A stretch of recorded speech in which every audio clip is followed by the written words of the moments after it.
En cette dernière journée de compétition, nos hockeyeurs remportent une médaille d'argent. Malgré une défaite de 4-1, les Centricois sont fiers de leur performance.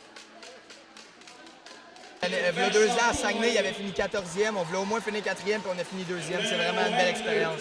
C'est sûr, je suis un peu déçu d'avoir pas gagné l'or, mais vraiment, c'est une bonne... j'ai bien aimé mon expérience, puis je pensais pas me rendre là au début, mais c'est vraiment ça. Le parcours des Centricois n'a pas toujours été facile. Selon l'entraîneur, des efforts énormes ont été déployés par son équipe. Travaillé fort, on a donné tout ce qu'il y avait. Je pense que pour nous autres, on a vraiment laissé nos tripes sur la glace. Les gars ils ont tout donné. Puis même les coachs, on est brûlés aussi. L'équipe de hockey quitte donc la patinoire avec de très bons souvenirs.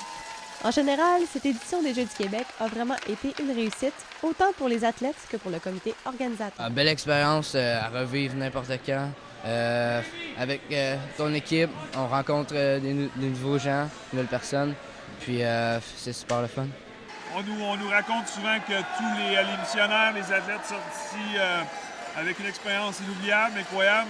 Plusieurs gens, plusieurs médias nous disent que c'est un parcours qui est pratiquement presque sans faute. Donc pour nous, on est content d'avoir été à la hauteur des attentes de Sport Québec et du reste des athlètes du Québec.